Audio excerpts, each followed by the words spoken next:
नमो बुधाय, जय भीम, जय भारत, जय संविधान, जोहार साथियों। फिर से चुनाव आयोग का वही रूप सामने आने वाला है।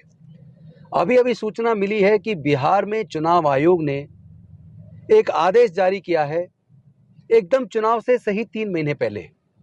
और उस आदेश में उन्होंने कहा है कि 2003 से पहले जो मतदाता सूची में थे, उनके बाद जो नए मतदाता बने, उनका इस पूरी की पूरी लिस्ट का, पूरी वोटर लिस्ट का बिहार में गहन पुनर्निरीक्षण किया जाएगा।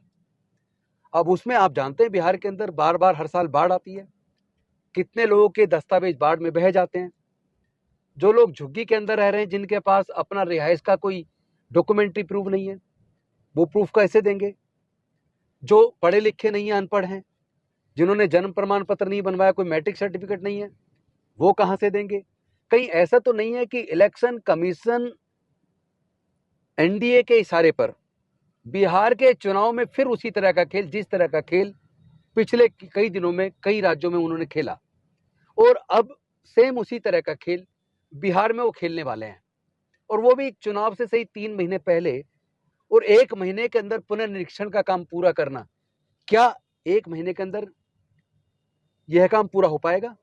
क्या पूरी की पूरी वोटर लिस्ट को पुनर्निरीक्षण, उसका पूरा सर्वे पूरा चेक हो पाएगा? और इसमें कहीं ऐसा तो नहीं है कि बड़े पैमाने पर जो गरीब समाज के लोग हैं, दलित हैं, पिछड़े हैं, वंचित हैं, माइनॉरिटी के लोग हैं, कहीं उनकी वोट पे रंदा चलाने की साजिश तो नहीं है?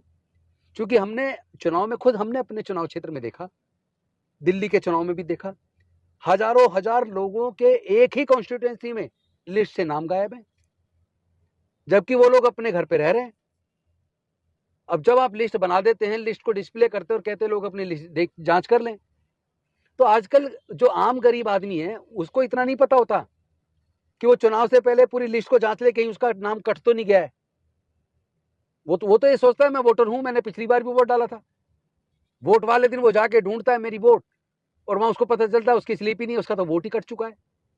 तो ये जो खेल चल रहा है, ये कई लेवल पर प्रशासनिक अधिकारियों को कॉन्फिडेंस में लेके, बीएलओ को कॉन्फिडेंस में लेके इस तरह का काम सत्ता पक्ष अक्सर करता है।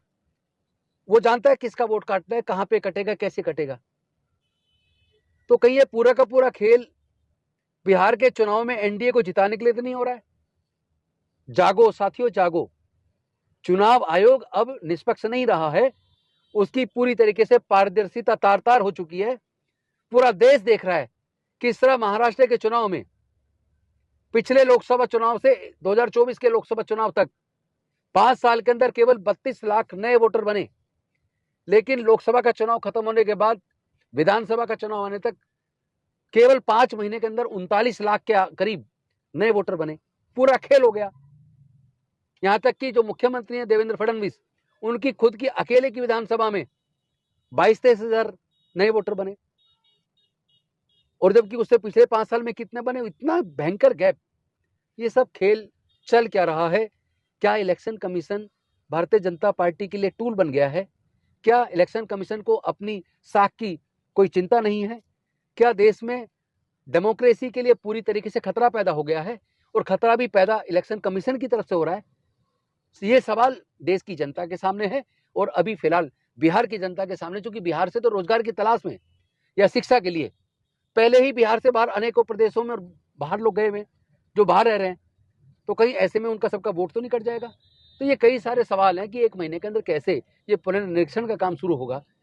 इन सारे सवालों का जवाब मुझे लगता है इलेक्शन कमीशन को तो देना ही है, लेकिन साथ में अगर आप सजग नहीं हुए, अगर आप जागरूक नहीं हुए, विशेष रूप से जो इंडिया गठबंधन के जो पार्टीज हैं, उनके जो वॉलेंटियर्स हैं, मेरा आप सबसे भी निवेदन है, आप खुद नजर बनाए रखिए, गंभीरता से इस पे नजर रखिए। अदरवाइज आपकी मेहनत के बावजूद, लोगों के वोट डालने के बावजूद पूरा खेल एक तरफा हो जाएगा। फिर वही धोखा हो जाएगा जो महाराष्ट्र के अंदर हुआ या हरियाणा के अंदर हुआ। आपको एक एक वोट की सुरक्षा बिल्कुल ऐसे करनी होगी जैसे मानवर कांसीराम साहब ने कहा था कि अपनी वोट की सुरक्षा अपनी बेटी की जिस तरह इज्जत की सुरक्षा करते हैं, उसी तरह अपनी वोट की सुरक्षा कीजिए। बहुत बहुत धन्यवाद। सजग रहिए, जागरूक रहिए, और अपनी वोट की कीमत को पहचानिए।